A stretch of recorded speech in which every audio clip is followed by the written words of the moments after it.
Urusi imeanzisha wimbi kubwa la mashambulizi ya makombora na drones dhidi ya Ukraine, tukio ambalo limeacha vifo vya watu wasiopungua 15 na kuharibu matumaini yoyote yaliyokuwa yakijitokeza kuhusu uwezekano wa amani ya muda mrefu. Mashambulizi hayo ambayo ni miongoni mwa makubwa zaidi kushuhudiwa katika miezi ya hivi karibuni tangu kuanza kwa vita hivi, yameikumba nchi hiyo kuanzia mji mkuu Kyiv hadi maeneo ya kimkakati kama Odessa na Dnipro. Usiku huu uliandamwa na milipuko mizito iliyotikisa majengo na kuwalazimisha wakazi wengine kuamka kwa ghafla huku wakikimbilia kujinusuru. Kinachofanya tukio hili kuwa la kipekee si tu ukubwa wake, bali pia muda wake. Mashambulizi haya yamefanyika muda mfupi baada ya tangazo la sitisho la muda wa mapigano lililokuwa limehusishwa na sikukuu ya Orthodox Easter, hatua ambayo ilionekana kwa baadhi ya watu kama mwanzo wa mwelekeo mpya wa kupunguza vita. Hata hivyo, hatua ya Moscow imeonyesha wazi kuwa sitisho hilo halikuwa na dhamira ya kudumu, bali huenda lilikuwa la mapumziko ya kimkakati kabla ya kurejea kwa nguvu kubwa zaidi. Katika kipindi cha saa 24 peke yake, vikosi vya Urusi vilirusha mamia ya drones pamoja na makombora kadhaa, ikiwa ni pamoja na makombora ya ballistic yenye uwezo mkubwa wa kupenya mifumo ya ulinzi wa anga. Idadi hii imeifanya operesheni hiyo kuwa mojawapo ya mashambulizi makubwa zaidi tangu vita hivi vianze, ikionyesha wazi mabadiliko ya kasi katika mkakati wa kijeshi wa Moscow. Katika mji wa Kyiv, athari zake zinaonekana kwa uwazi mkubwa zaidi.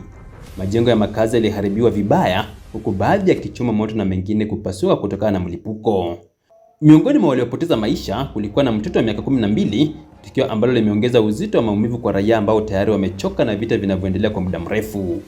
Watu wengine kadhaa walijeruhiwa, wakiwemo hata wahudumu wa afya waliokuwa wakijaribu kusaidia manusura wa mashambulizi ya awali.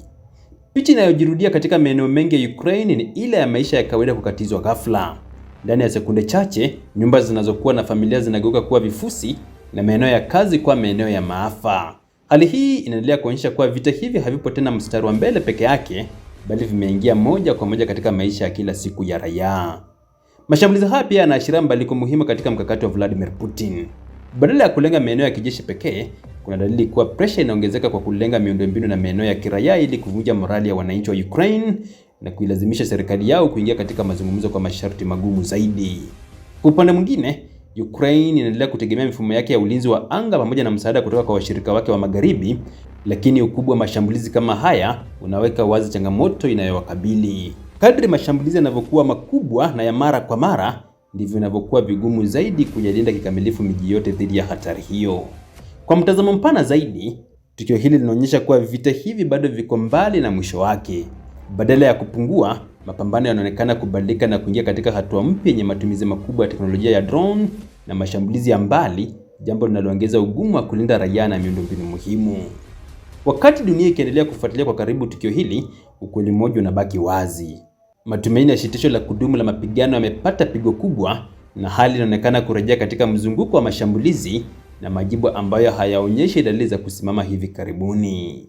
Katika mazingira haya, Ukraine inaendelea kuishi chini ya kivuli cha hatari kila siku, huku swali kubwa likibakia hewani kuhusu lini na vipi vita hivi vitavyoweza kufikia mwisho wake.